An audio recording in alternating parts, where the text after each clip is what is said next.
رات کو دیر سے کھانا نہ صرف جسمانی صحت کے لیے برا ہے بلکہ یہ دماغ کو بھی متاثر کرتا ہے۔ ماہرین کے مطابق رات کو دیر سے کھانا کھانے سے ہائی بلڈ پریشر اور فالج کا خطرہ بھی بڑھ جاتا ہے۔ اندھیرے میں بہت زیادہ وقت گزارنا۔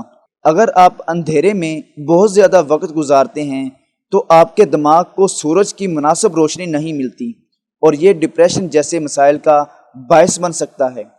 اگر آپ اپنے دماغ کو صحت مند رکھنا چاہتے ہیں تو کوشش کریں کہ آپ کو سورج کی روشنی ملے۔ یہ دماغ کی بہتر کارکردگی کے لیے ضروری ہے۔ وقفوں میں نیند پوری کرنا۔ بطور انسان دن کے وقت ہمارا دماغ معمول کی سرگرمیاں سر انجام دیتا ہے، جیسے کام کرنا۔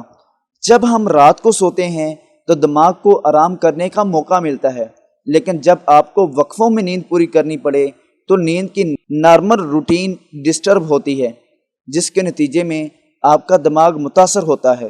زیادہ وزن یا موٹاپا۔ موٹاپے کا شکار لوگ کسی بھی جسمانی سرگرمی میں کارکردگی کا مظاہرہ کرتے ہیں۔ موٹاپا نہ صرف شوگر اور دل کی بیماری کا باعث بنتا ہے بلکہ اس کا ہمارے دماغ پر براہ راست اثر پڑتا ہے۔ جو لوگوں کا وزن زیادہ ہوتا ہے، دماغ میں خون کی گردش کم ہونے لگتی ہے۔ منفی سوچنا یا غلط سوچنا۔ منفی سوچ ایک ایسی عادت ہے جو آپ کے دماغ کو نقصان پہنچاتی ہے۔ جب آپ مسلسل ذہنی دباؤ اور پریشانی کا شکار رہتے ہیں تو آپ کی دماغی صحت متاثر ہوتی ہے۔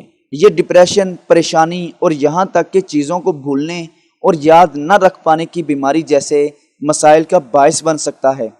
اگر آپ اپنے دماغ کو صحت مند رکھنا چاہتے ہیں تو یقینی بنائیں کہ آپ مثبت ماحول میں رہیں اور پازیٹیو سوچیں۔ اپنی صحت کے مسائل کو نظر انداز کرنا۔ اگر آپ کو صحت کا کوئی مسئلہ ہے تو ڈاکٹر سے چیک اپ کروانا اور علاج کروانا ضروری ہے۔ اگر آپ اپنے دماغ کو صحت مند رکھنا چاہتے ہیں تو یقینی بنائیں کہ آپ اپنی صحت کے تمام مسائل کے لیے ڈاکٹر سے رجوع کریں۔